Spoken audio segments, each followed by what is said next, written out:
We hear this so often when we discuss Lashon Hara, and the speaker is always astonished. How could it be a problem to say something that's true?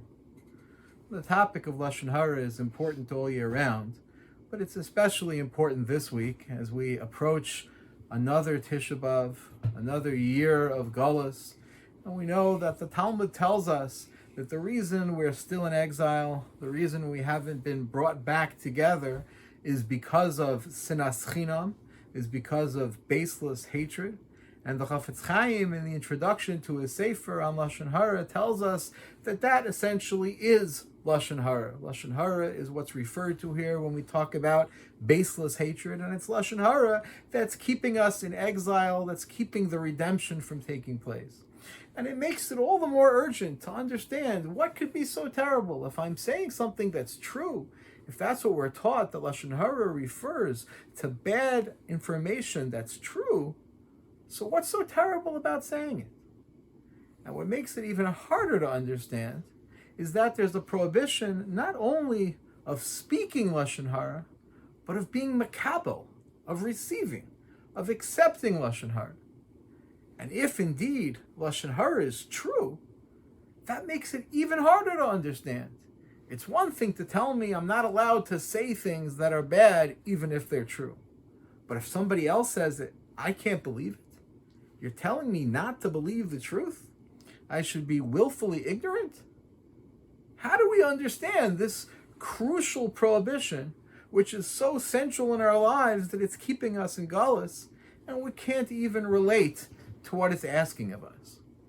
Just to make the question even more intense, if you look at the Rambam, when he describes all of the prohibitions of Lashon Hara in his Mishnah Torah, so he talks about the issue of speaking Lashon Hara and how that's terrible. And then he refers to the one receiving, he says, HaMekabel Yoser min ha'omro, that the one who receives Lashon Hara is somehow even worse. How could that be? So it's a problem for me to say something even though it's true, and it's even worse to be on the receiving end? And let's add one more question. The Talmud tells us that the prohibition to receive Lashon Hara is based on a verse in the Torah, in Parshas Mishpatim, has its own source, separate and aside from the prohibition of speaking Lashon Hara. And that verse tells us, Lo sisa shema shav, that we should not accept, we should not give support, we should not uphold a report that is shav. What does shav mean according to Rashi and Onkelos? Shav means false. Don't accept a false report. So wait a minute, I thought you told me that Lashon Hara means something that's true. And yet when the Torah tells us we're not allowed to accept Lashon Hara, the language is, don't accept a false report. So which is it? Is Lashon Hara true? False? I'm not allowed to accept it. I'm not allowed to believe it. If it's true, why shouldn't I be allowed to? And this is what's keeping me in exile. This is our biggest problem. How do we make sense out of all this? So to try just to use for a few minutes some principles of psychology to understand what exactly is at the core of this mysterious prohibition. So let's go back to that pasuk. Lo sisa shema shav, do not accept a false report. One possible approach to this is that of Rabbi Yonah, who adds in a word essentially, and tells us that it means don't accept as true something that might be false. We don't necessarily know that it's false, because if we did, then we wouldn't have to be told not to believe something we know is false. We're obviously not going to believe something if we know it to be false. So when the Torah tells us not to accept a false report, perhaps what it really means is if it might be true or might be false, we shouldn't rush to conclude that it's true, but rather put in the effort to consider that maybe it's not true, hold out that benefit of the doubt, give it that extra mental effort, which sometimes we're not so quick to do, and we're not so ready to do, to consider the fact that it might be indeed false.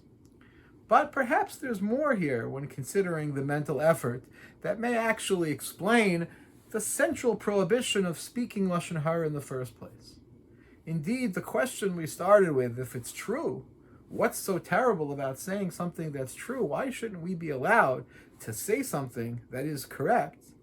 Perhaps points to the fact that we're not always sure that what we think is true actually is true.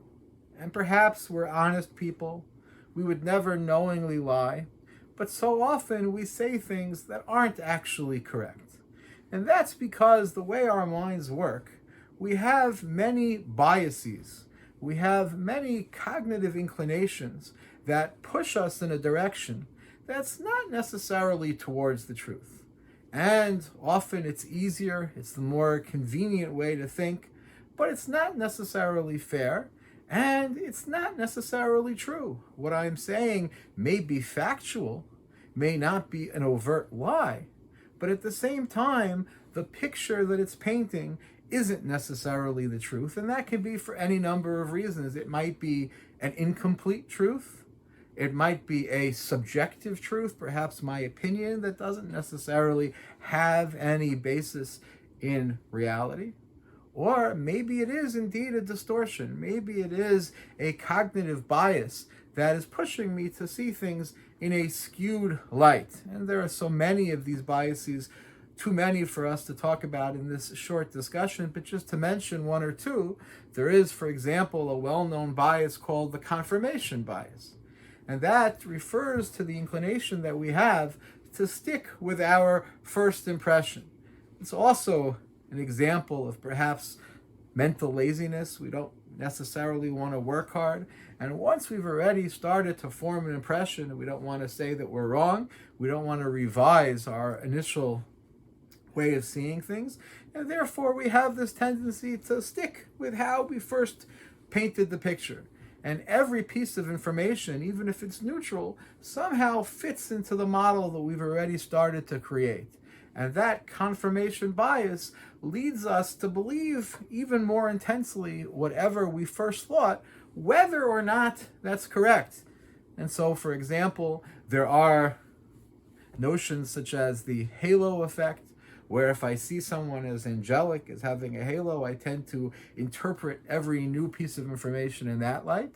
And inversely, the devil effect, the idea that if I form a negative impression, then everything is seen from that perspective, and it doesn't really matter whether the facts, if they were to be viewed objectively, if they really would give us that impression. But the truth is, on top of that, that those two aren't equal. The halo effect and the devil effect are not just two sides of the same coin or two equal opposites, but negativity is much more powerful. And this is something that has been very thoroughly documented, that the power of the bad is much stronger than that of the good. And that when we see something as negative, so then that creates a greater impression on us. It has a disproportionate effect on how we evaluate the individual, and we rush to a conclusion that is negative more quickly than we will rush to a positive conclusion. And that's also a bias, that's also a distortion. But all of this contributes to the reality that we might think that we're telling the truth. We might think that what we're saying is factual and correct, but the reality is very far from the case. And very often, what we're saying essentially is not true, despite the fact that we don't even realize it. And when we consider that, and when we look at that as the root of the prohibition of Lashon Hara, so we find that perhaps we can understand this idea that Kabbalah, that receiving Lashon Hara, is even worse, as the Rambam put it. Why should it be worse? One would think that the one who's talking for sure is the greater Avaryan, is the greater sinner here than the one who's listening, than the one who's receiving. Why should it be that the recipient should be, as the Rambam puts it, somehow worse? Perhaps it has to do with this idea of the cognitive distortion, with this idea of the bias that we have that keeps us from being able to recognize the difference between truth and falsehood, between that which is accurate and that which really isn't accurate. And when the Torah tells us about Lashon Hara, lo sisa shema shav, don't accept a false report. And our question is, how could that refer to a true statement?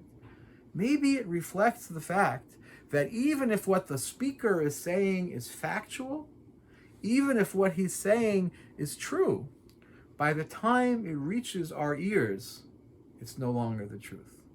It's no longer factual. And that whatever distortions exist are significantly worse by the time they're interpreted by the listener. And this is something that's also been documented in psychological studies and is known as the teller-listener extremity effect. And it describes this reality that to whatever extent a statement may not be fully accurate, the listener adds his own inaccuracies. And through his interpretation, or perhaps lack of interpretation and lack of attention, what comes through is even farther from the truth. And here we find described certain actions such as sharpening and leveling. Sharpening means that some of the details, usually the negative details, take on an even greater intensity than they necessarily deserve. And leveling means we don't have patience for nuance, we don't have attention to details, so we flatten out the whole picture. We're not actually looking at all the bumps and the curves. And I think we can all relate to this. We know someone has told us a story, and we don't have the patience, we don't have the mental energy to look at all of the details and to hear all of the nuances. And we find ourselves saying, okay, I hear whatever it was, he did something really bad. He did something that's very, very problematic. And we receive a message that not only is unfair, but it's even more unfair than what the speaker thought they were conveying. And therefore, to whatever extent the true statements aren't true when they're spoken, they're even less true when they're received. And this is very much compounded by another very crucial cognitive bias, which may be at the core of the prohibition of Lashon Hara, and perhaps is more significant than all of the other biases. And that's the idea known as the fundamental attribution error. And that describes the tendency that we have when we see somebody performing a certain action.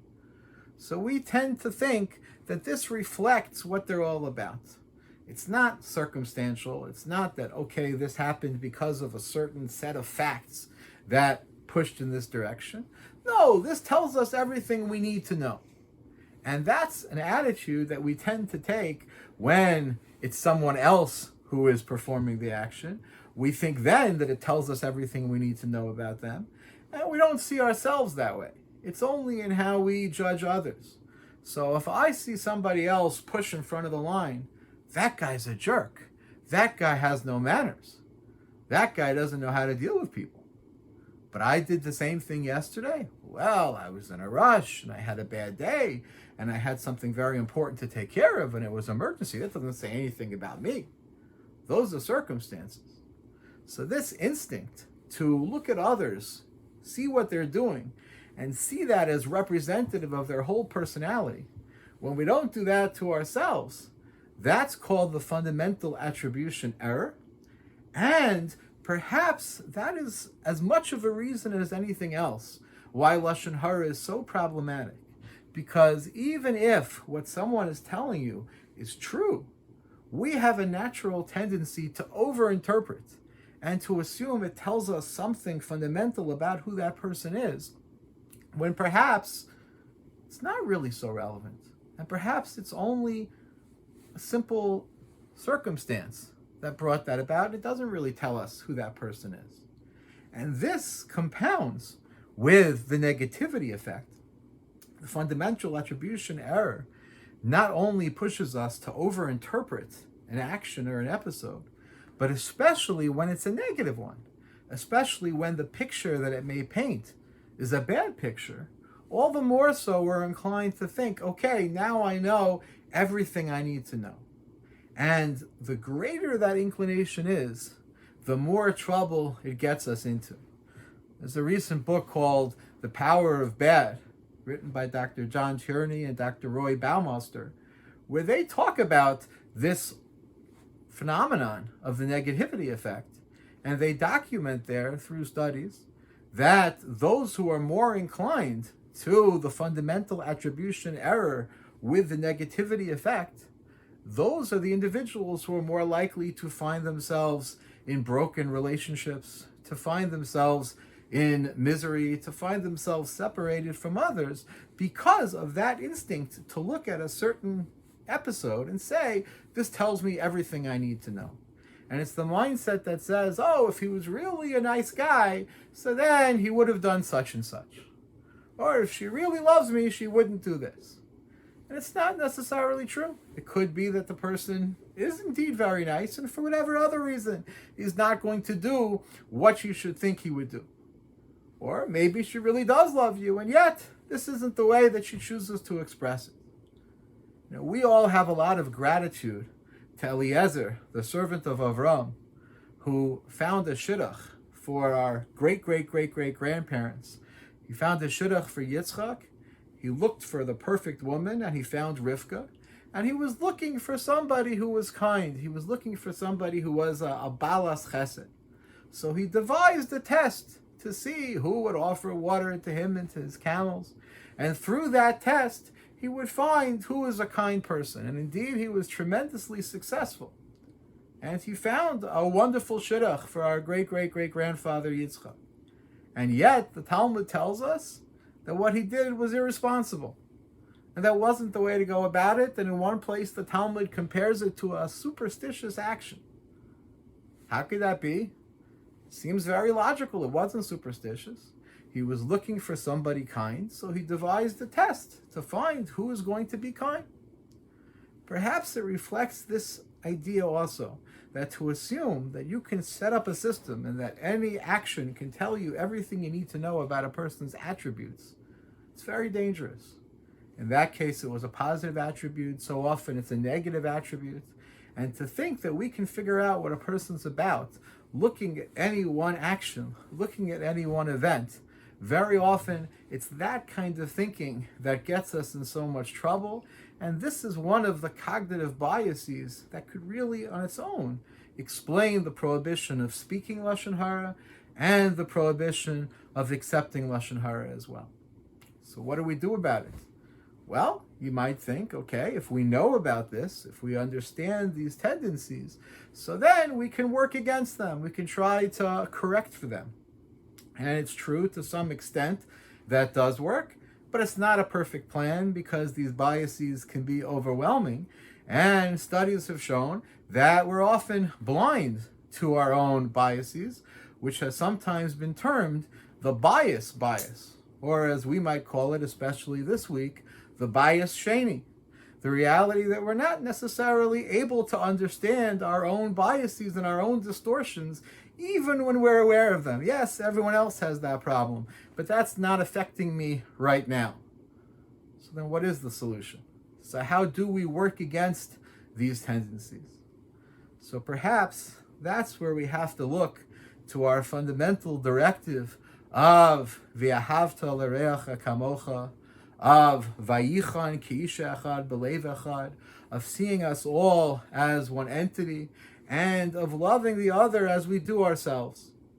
Because that causes us to see through the eyes of the other individual, and to relate to their actions the same way we relate to our own actions. And many commentaries, among them the Haksava HaKabbalah, point out that what we see from v'ahavta l'reacha kamocha, from treating others the way we want to be treated, or the way we indeed do treat ourselves, is that going back to the fundamental attribution error, as we mentioned, it only goes towards others. That when we consider our own actions, we always have an interpretation. We always have a way to see what we did as justified, what we did as appropriate, or the circumstances brought it about, but it doesn't say something about who we are. If we're so good at doing that for ourselves, so why can't we do that for others as well? And that seems to be the secret, that if we're able to truly have this mentality of v'ahavta l'reacha kamocha, of identifying with others, as the Talmud Yerushalmi tells us, in Maseches Nedarim, we have a prohibition in the Torah of taking revenge and of bearing a grudge. And Yerushalmi explains with a mashal. He says, imagine you would accidentally hit your head with your hand. And would you think, okay, now I have to take revenge against my hand? You'd realize that makes no sense. It's all one body. So too, if we take the needs of others and make them our own needs, and we take the generosity that we bring to ourselves and we bring those to others, we bring those instincts to others, so then that same mentality that tells us that we can find a way to explain and to justify what we do, so then we can bring that towards others as well. And that can help us offset at least a little bit the power of this bias. So yes, we found that Lashon Hara is at first a somewhat baffling prohibition. Why should it be that we can't say something that's true just because it's negative? And it's even harder to understand how there should be a prohibition of receiving Lashon Hara. If that indeed is a passive act, how could we be told not to believe something which we know to be true? And we find that it's not necessarily the case, that so often our mental instincts, our biases and cognitive perception lead us to see something that's not necessarily there. And it's true when we're speaking that we could be subject to effects such as confirmation bias or the halo effect or the devil effect or the negativity effect. All of this can distort our thinking. And we see through the teller-listener extremity effect that it's even worse when we're on the listening side. And that's even worse when that's combined with the negativity effect and the fundamental attribution error. And that trying to correct for all of this is difficult because we have the bias sheni, that doesn't necessarily allow us to perceive, even once we know about it, where we're going wrong. And therefore, our hope is, if we're able to truly internalize the value of the ahavta l'reacha kamocha, of taking that same dein l'chavschus, that same generosity of spirit that we have towards ourselves, and we can apply that to our fellow Jew, so then perhaps we're taking one step further in the right path. So perhaps the next time you think, but it's true, maybe you'll realize that it's not necessarily as true as you think, and that maybe understanding the way we think is what will take us along the correct path, and that the more we're able to appreciate that and understand that, the closer we will come to bringing about a true redemption. I wish all of you a genuine Nechmas Yerushalayim and a full and complete Geula.